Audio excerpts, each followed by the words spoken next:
Just అట్లా చూస్తుండమని అంటే background స్కోర్లు వేసుకోవడానికి వాటికి ఉండాలి కదా అయ్యా అయ్యా అని ఒకటి ఇది కనిపెట్టింది. అరే రండిరా వీటిని తీసుకురండి రా. అదానీ సంస్థతో రాష్ట్ర ప్రభుత్వం ఆ రోజు వైఎస్ఆర్ కాంగ్రెస్ పార్టీ ప్రభుత్వం ఏదో ఒప్పందం చేసుకున్నటువంటి దానికి అదానీ దగ్గర మేము లంచాలు తీసుకున్నట్టు, దానికి సంబంధించి ఎక్కడో అమెరికా లాంటి దేశంలో ఎక్కడో ఎవరో ఆరోపణ చేస్తే దాని మీద పూర్తిగా జగన్మోహన్ రెడ్డి గారిని డిఫేమ్ చేసేటువంటి విధంగా జగన్మోహన్ రెడ్డి గారి మీద చేస్తున్నటువంటి దుష్ప్రచారాన్ని తీవ్రంగా ఖండిస్తూ అనేక సందర్భాల్లో మేము మాట్లాడాం. నిన్న స్వయంగా జగన్మోహన్ రెడ్డి గారే ప్రజల ముందుకు వచ్చి ఆ రోజు మేము ప్రభుత్వంలో ఉన్నప్పుడు మాకు వచ్చినటువంటి కేంద్ర ప్రభుత్వానికి సంబంధించినటువంటి సంస్థల నుంచి వచ్చినటువంటి ఆఫర్స్ని రాష్ట్ర ప్రభుత్వంగా మేము తీసుకోవాల్సినటువంటి నిర్ణయాన్ని ఏ రకంగా తీసుకున్నాం, తద్వారా ఈ రాష్ట్రానికి ఏ రకంగా అది ఉపయోగపడింది, తద్వారా రాష్ట్ర సంపదని ఏ రకంగా కాపాడాం, ఇవన్నీ కూడా చాలా వివరంగా నేను జగన్మోహన్ రెడ్డి గారు మాట్లాడుతూ చెప్పడం జరిగింది. వారు మాట్లాడుతూ మరో విషయం కూడా చెప్పారు. ఏవైతే కొన్ని పత్రికలు పనిగట్టుకొని జగన్మోహన్ రెడ్డి గారి మీద చేస్తున్నటువంటి ఈ దుష్ప్రచారాన్ని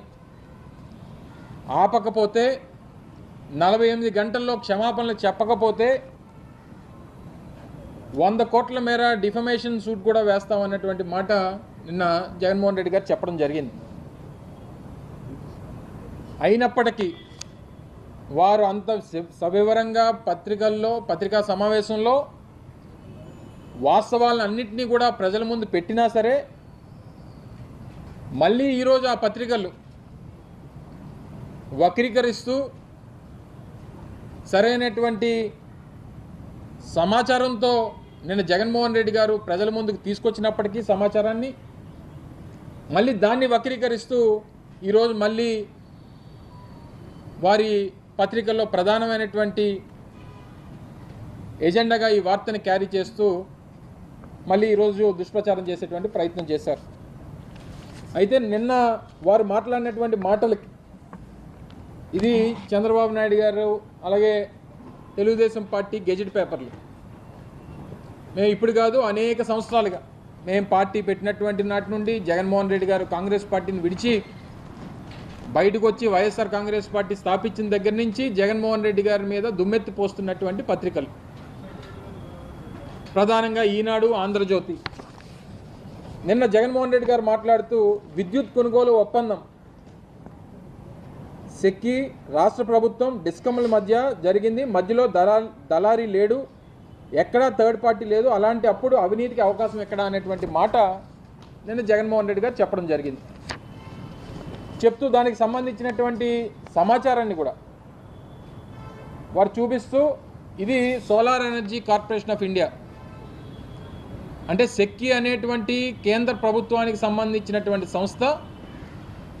సెప్టెంబర్ 15, 2021 సంవత్సరంలో రాష్ట్ర ప్రభుత్వానికి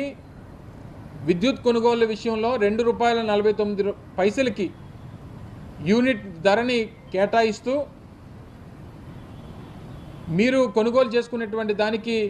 ఇది మంచి అవకాశం అనేటువంటి విషయాన్ని చెప్తూ ఆ రోజు అప్పుడున్నటువంటి మా ప్రభుత్వాన్ని, ఆ రోజు మేము చేస్తున్నటువంటి కార్యక్రమాలని వారు కీర్తిస్తూ